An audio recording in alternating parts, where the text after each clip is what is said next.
ಇನ್ನು ಇದೊಂದೇ ವಿಚಾರಕ್ಕೋಸ್ಕರ ಸಿದ್ದರಾಮಯ್ಯನವರು ದೆಹಲಿಗೆ ಹೋಗಿದ್ರಾ? ಇಲ್ಲ, ಇದಿಷ್ಟೇ ಅಲ್ಲ. ಅವ್ರು ಹೋಗಿದ್ದು ಮುಖ್ಯವಾಗಿ 3-4 ವಿಚಾರಗಳಿತ್ತು.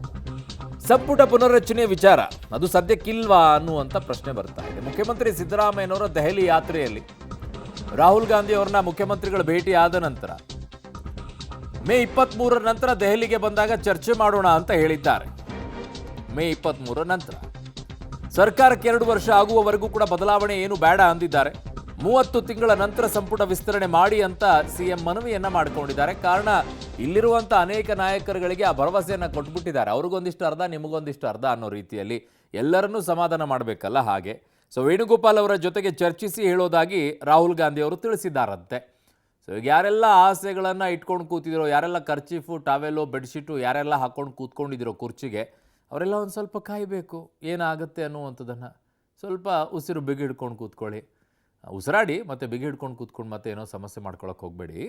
ಬಟ್ 30 ತಿಂಗಳು ಅಂತ ಅಂದಿದ್ದಾರೆ. ಸೊ ಅಲ್ಲಿವರೆಗೂ ಸ್ವಲ್ಪ ಕಾಯಬೇಕು. ಮುಖ್ಯಮಂತ್ರಿಗಳೇನೋ ಪ್ರಯತ್ನ ಪಡ್ತಾ ಇದ್ದಾರೆ ನಿಮಗೆ ಕೊಟ್ಟಂತಹ ಆಶ್ವಾಸನೆಯನ್ನು ಈಡೇರಿಸೋಕ್ಕೋಸ್ಕರ. ಬಟ್ ಅಲ್ಲಿಂದನೂ ಆಶೀರ್ವಾದ ಬೇಕಲ್ಲ.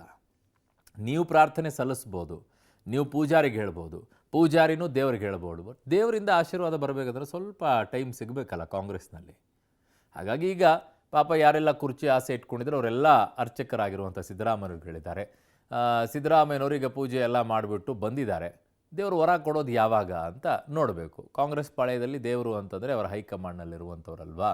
ಸೊ ಹಾಗಾಗಿ ಆ ಕೆಲಸವನ್ನು ಈಗ ನಿಭಾಯಿಸ್ಕೊಂಡು ಬಂದಿದ್ದಾರೆ. ಸ್ವಲ್ಪ ಸಮಾಧಾನ ಇರಬೇಕು. ಫಲ ಯಾವಾಗ ಸಿಗುತ್ತೆ ನೋಡೋಣ.